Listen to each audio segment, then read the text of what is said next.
What's up, Tech Gang? Stefan here from TechRight. The Moto G7 Power is officially launching to Metro by T-Mobile.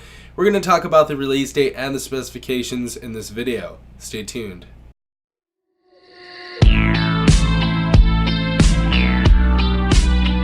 Alright guys, so we have the price, we have the release date, and we have the specifications of the Moto G7 Power. I'm going to be talking about the cons, the pros, and if you should or shouldn't buy it. Now, first and foremost, I do really appreciate any of the people that are sending the Metro by T-Mobile news anonymously. I really appreciate that, guys. Really love you guys. But let's go ahead and start off with this information. So this is the Moto G7 Power, going to be released at an everyday low price of $149, and we're probably going to have some port-in deals, different specials like that. Once those are released, I'm definitely going to make a video and talk about those, but here are the specifications. So the specifications are a Snapdragon 632, 1.8 octa-core processor, 3 GB of RAM, 32 GB of internal storage, a 5,000 mAh battery, which is huge, 6.2 inch screen, and that's going to be 720 by 1570.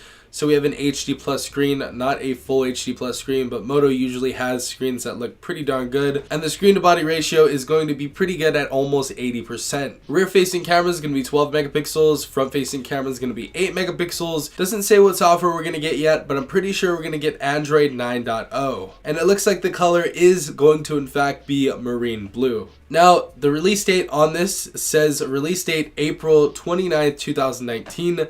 So we should be getting this very soon. I'm going to be picking up this phone, doing my full review, in-depth coverage on this device. So if you guys aren't subscribed, definitely subscribe, turn on the notification bell. Now the cons on this, it is going to be a thicker phone. It's going to be about 0.37 inches thick.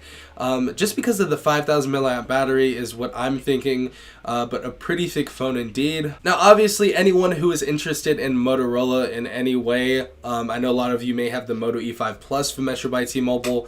The specifications are very similar to the Moto G7 Power. In fact, they are scary similar. Now, instead of a 6.2 inch screen, this had a 6 inch HD plus screen, the same 5,000 mAh battery, the same cameras, 32 gigabytes of internal storage, and 3 gigabytes of RAM. So we're not seeing many changes as far as specification wise, but we are seeing some changes in the design language as far as a bigger screen and stuff like that.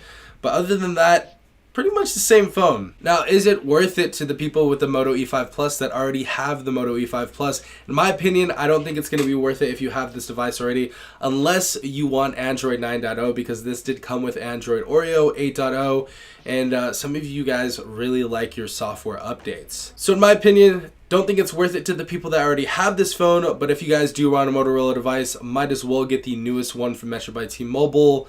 I definitely would go with the Moto G7 Power. But yeah, guys, can't wait to unbox this phone, do my in-depth review, do some other coverage on this device, and see how good the device actually is. But thank you everyone for watching. I hope you guys did enjoy this video. If you did, please leave a like down below, as well as subscribing. If you guys are not a part of the Tech Gang already, also hit the notification bell if you guys want to be notified every time I do upload a new video. This has been Stefan from TechRight. Peace out, Tech Gang.